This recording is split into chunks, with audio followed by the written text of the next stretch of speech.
Olá, hoje é dia 20 de fevereiro de 2021 e eu quero aproveitar novamente o quadro Informe Penal para falar com vocês a respeito da prisão do deputado federal Daniel Silveira. O fato gerou inúmeras discussões nos meios de imprensa, bem como nas redes sociais, e acabou também trazendo alguns questionamentos à minha pessoa por parte dos meus seguidores, amigos, clientes e até familiares. Eu separei algumas dessas questões e quero aqui respondê-las para vocês, a fim de que aqueles que não tenham uma intimidade maior com a justiça ou com o direito penal possam entender o que ensejou essa prisão e como foram e como se deram as circunstâncias dessa prisão. O primeiro questionamento foi no sentido de por que o deputado Daniel Silveira foi preso. O deputado Daniel Silveira foi preso porque, mediante um vídeo em que ele publicou no canal do YouTube, no próprio canal do YouTube, ele afrontou ministros do Supremo Tribunal Federal, todos os 11 ministros, inclusive com palavras chulas, pesadas, sobretudo dirigidas ao ministro Fachin. Além disso, ele fez uma defesa do ato institucional número 5, de atos antidemocráticos. Ele ofendeu a honra dos ministros, ofendeu a honra do Supremo Tribunal Federal, ele defendeu atos violentos em relação a esses ministros e tudo isso acabou gerando a sua prisão. O segundo questionamento é quando é que um deputado federal pode ser preso? De acordo com o artigo 53, parágrafo 2º da Constituição Federal, um deputado pode ser preso quando ele for flagrado cometendo um crime inafiançável. Então, são dois os requisitos para que um deputado federal possa ser preso: o cometimento de um crime inafiançável e a situação de flagrante. O terceiro questionamento foi por que o plenário da Câmara Federal se manifestou a respeito da prisão do deputado. Porque no mesmo artigo 53 da Constituição Federal, determina que a prisão de um deputado federal e também de um senador deve ser comunicada ao parlamento, no caso a Câmara Federal, a Câmara dos Deputados, em até 24 horas. E isso foi feito. Essa comunicação vai gerar o quê?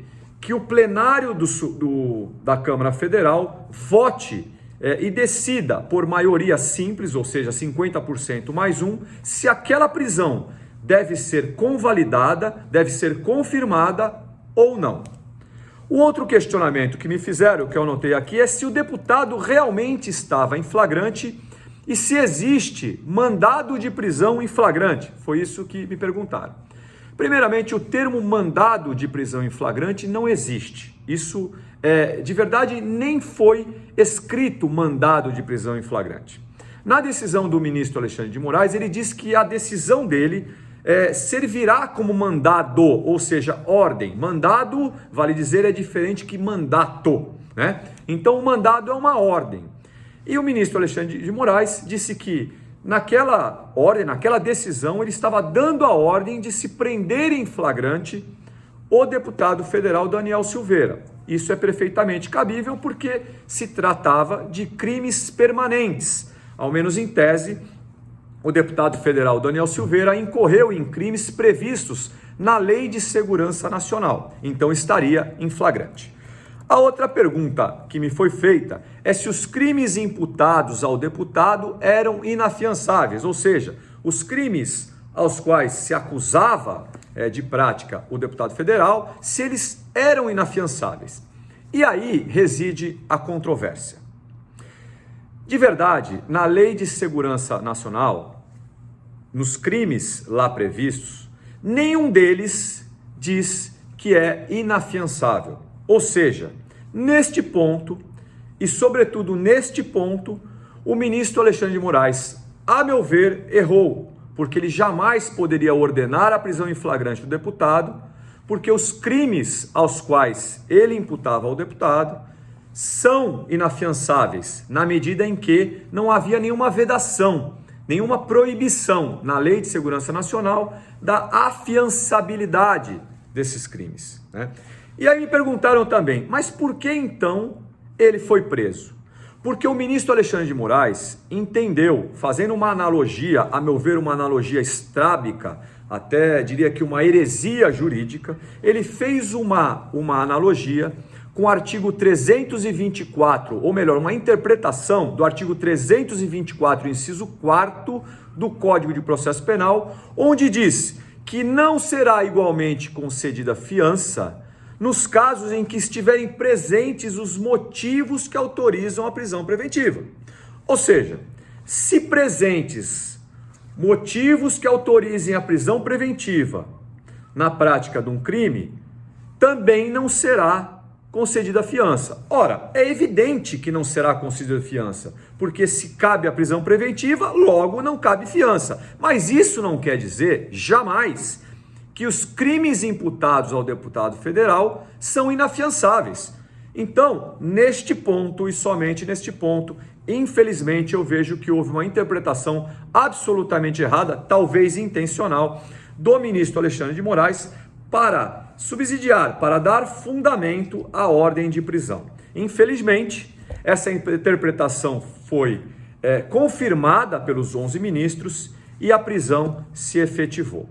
Um outro questionamento que me fizeram, e muito interessante, foi: mas, doutor Ricardo Duran, um juiz pode julgar crimes dos quais foi vítima?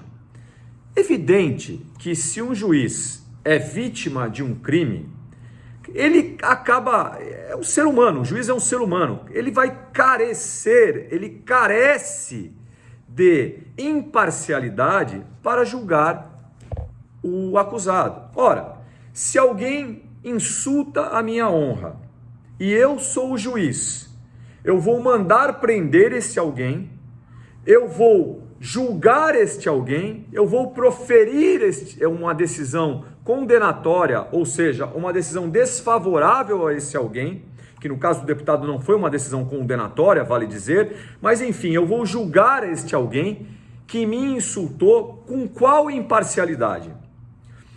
Alguns constitucionalistas insistem em dizer, e com essa posição eu discordo, que aos ministros não caberia suspeição, porque eles representam a última instância da justiça brasileira. Porém, temos de rever essa interpretação e esse posicionamento, porque num caso desse, que eu desconheço que tenha ocorrido na história brasileira uma outra vez, como um juiz poderá, como um ministro do Supremo Tribunal Federal poderá ser imparcial sendo xingado absurda e frontalmente por um deputado federal e mesmo assim manter a sua imparcialidade? Jamais. Isso de fato é uma questão que está sendo largamente discutida e com a qual eu não concordo. Eu acho praticamente impossível um ser humano manter a isenção e manter a posição de julgador do seu próprio algoz, como aconteceu no caso do deputado federal Daniel Silveira. Esse foi mais um Informe Penal. Se você gostou do vídeo, compartilhe e me siga nas minhas redes sociais. Meu site é ricardoduran.com.br.